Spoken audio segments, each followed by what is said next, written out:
in architecture school, the logic or the more practical side of things was what I wanted to learn. Like I wanted to learn how to build a building.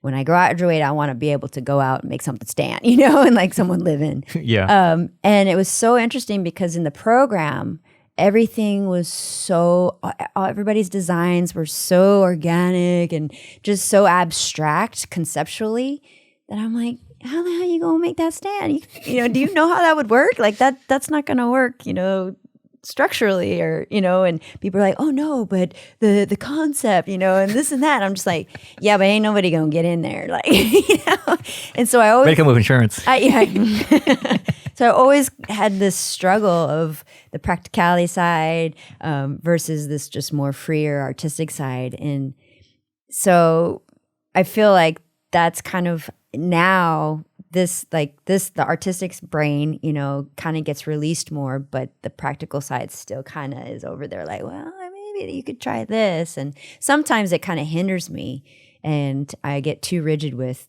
a project or, an idea. And, like Cody will come in and just be like, no, you should try this. And I'll just be like, but that's very different, and I have to kind of like mull over something like, well, maybe I can try that, and it'll work, or, just having something from out the other side, the critical thinker. Do you feel like the practical side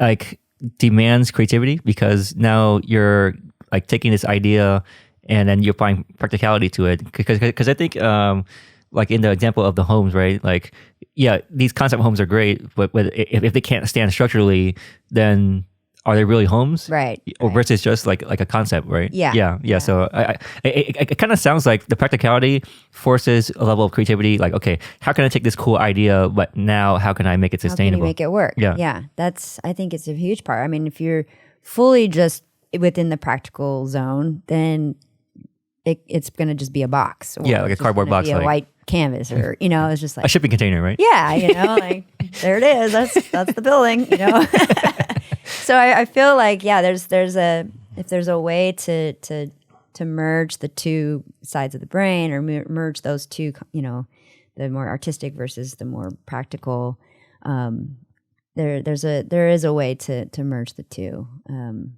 but it's tricky. It's for sure tricky. Do you feel like your parents or your mom and your grandma gave you an early start with as far as the creativity, and then you were like, okay, let me just balance that with the practicality through architecture school? Is that the flow there, or is there a flow there?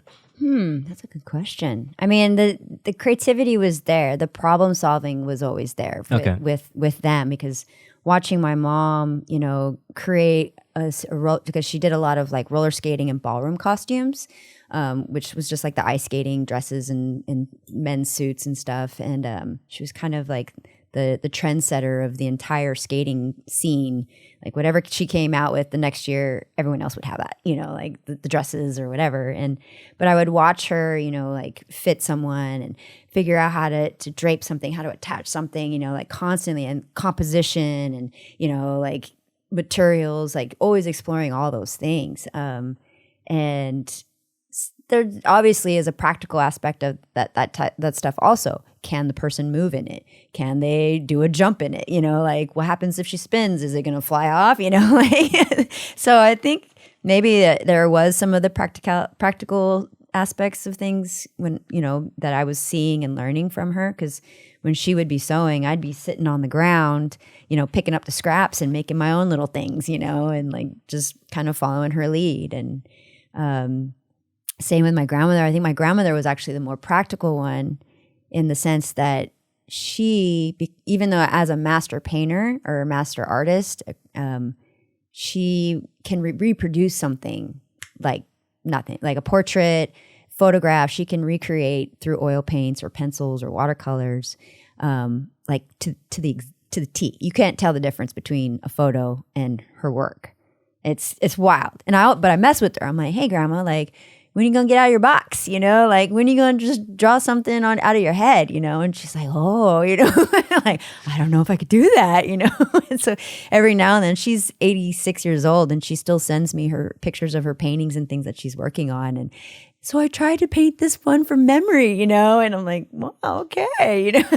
So maybe she's the more practical one that I got some of that stuff from. And, you know, she was a builder and carpenter, so building dance floors and, you know, studio spaces and stuff, like watching her really figure out how these things were going to work. And, you know, I think it was a really beautiful dynamic of the two artists that I looked up to, you know. But the architecture school, yeah, I don't know why, but when I got into my first program, I was just like, y'all are going to graduate and not know how to build anything. Like, I'm not okay with this. And that's why I ended up transferring to a different school in hopes that I might find that, you know, in the programs. But